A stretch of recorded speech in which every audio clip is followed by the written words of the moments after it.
बहुत समय पहले की बात है। एक दूर दराज की भूमि थी जिसका नाम जादुई भूमि था। यह भूमि हर दिशा में फैली हुई थी और यहाँ हर एक चीज में जादू भरा हुआ था। यहाँ के पेड़ सोने के पत्तों से ढके थे, नदी का पानी चांदी की तरह चमकता था और यहाँ के जानवर बात कर सकते थे। लेकिन इस भूमि का सबसे बड़ा रहस्य था जादू का महल। इस महल में एक प्राचीन पुस्तक छिपी हुई थी जिसमें अनगिनत जादुई मंत्र और रहस्य छिपे हुए थे। इस पुस्तक की खोज में कई लोग आए, लेकिन कोई भी इसे प्राप्त नहीं कर सका। इस भूमि के किनारे पर एक छोटा सा गांव था जहां एक बच्चा रहता था जिसका नाम अर्जुन था। अर्जुन एक साधारण किसान का बेटा था, लेकिन उसकी दिलचस्पी जादू और कहानियों में थी। उसकी दादी ने उसे कई कहानियां सुनाई थीं, लेकिन जादू की पुस्तक की कहानी ने उसके दिल में एक विशेष स्थान बना लिया था। उसने ठान लिया था कि वह एक दिन इस पुस्तक को खोज कर ही रहेगा। अर्जुन की यात्रा की शुरुआत एक सपने से हुई। एक रात उसने देखा कि एक रहस्यमयी परिंदा उसे बुला रहा है और कह रहा है, यदि तुम सच्चे दिल से जादू की पुस्तक पाना चाहते हो तो तुम्हें जादू का महल खोजना होगा। लेकिन याद रखना, यह यात्रा आसान नहीं होगी। अर्जुन ने इस सपने को सच मानकर अपने माता पिता से विदा ली और यात्रा पर निकल पड़ा। पहले कदम से ही उसे महसूस हुआ कि यह यात्रा साधारण नहीं होगी। पहले ही दिन उसे एक विशालकाय पेड़ मिला जो रास्ता रोके खड़ा था। पेड़ ने अपनी भारी आवाज में कहा, यदि तुम जादू का महल खोजना चाहते हो तो पहले मेरी पहेली का उत्तर दो। अर्जुन ने सिर हिलाकर सहमति जताई। पेड़ ने पूछा, वह क्या है जो सुबह 4 पैरों पर चलता है, दोपहर में 2 पैरों पर और शाम को 3 पैरों पर? अर्जुन ने थोड़ी देर सोचा और फिर उत्तर दिया, वह मनुष्य। बचपन में वह 4 पैरों पर चलता है, जवानी में 2 पैरों पर और बुढ़ापे में 3 पैरों पर, जिसमें एक छड़ी का सहारा होता है। पेड़ मुस्कुराया और अपना रास्ता खोल दिया। अर्जुन ने सफर जारी रखा। जंगल की गहराइयों में चलते हुए उसे एक जादुई झील मिली।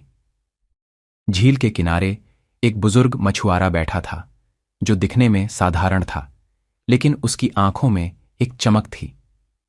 मछुआरे ने अर्जुन को पास बुलाया और कहा, यदि तुम जादू का महल पाना चाहते हो तो इस झील की गहराई में जाकर एक खास मोती लाना होगा। अर्जुन ने साहस दिखाया और झील में कूद पड़ा। वह गहराइयों में तैरता चला गया, जहां उसे एक चमकता हुआ मोती मिला। उसने मोती लेकर मछुआरे को दिया। मछुआरे ने उसे आशीर्वाद दिया और कहा, तुम्हारा दिल सच्चा है, आगे का रास्ता तुम्हारे लिए खुला है। अर्जुन अपनी यात्रा में आगे बढ़ता गया। उसे कई कठिनाइयों का सामना करना पड़ा, लेकिन उसने हार नहीं मानी। अंततः वह एक विशालकाय पहाड़ के पास पहुंचा जहां जादू का महल खड़ा था। लेकिन महल तक पहुंचने का रास्ता आसान नहीं था। पहाड़ की चोटी पर पहुंचने के लिए उसे कई चुनौतियों का सामना करना पड़ा। पहली चुनौती थी एक जादुई भेड़िया जो उसकी सच्चाई की परीक्षा लेना चाहता था। भेड़िए ने अर्जुन से कहा, यदि तुम सच्चे हो तो मेरे दिल की आवाज सुनकर बताओ कि मैं किसकी प्रतीक्षा कर रहा हूं। अर्जुन ने ध्यान से सुना और फिर कहा, तुम अपने खोए हुए साथी की प्रतीक्षा कर रहे हो जो इस जंगल में खो गया है। भेड़िया भावुक हो गया और उसने अर्जुन को आगे बढ़ने दिया। दूसरी चुनौती एक जादुई दरवाजा था जो केवल सच्चे दिल से खुल सकता था। अर्जुन ने अपने दिल की गहराइयों से प्रार्थना की और दरवाजा खोल गया। महल के अंदर अर्जुन को एक विशाल पुस्तकालय मिला जहां हर दीवार पर किताबें ही किताबें थीं। लेकिन जादू की पुस्तक को खोजना आसान नहीं था। उसे हर किताब को ध्यान से देखना था। अंततः उसने एक चमकती हुई पुस्तक पाई जिस पर सोने के अक्षरों में जादू की पुस्तक लिखा हुआ था। अर्जुन ने पुस्तक को अपने हाथों में लिया और उसे खोला। तभी एक जादुई रोशनी चारों ओर फैल गई और एक प्राचीन जादूगर प्रकट हुआ। जादूगर ने अर्जुन की सराहना की और कहा, तुमने अपनी सच्चाई, साहस और धैर्य से यह पुस्तक पाई है। अब यह तुम्हारी है।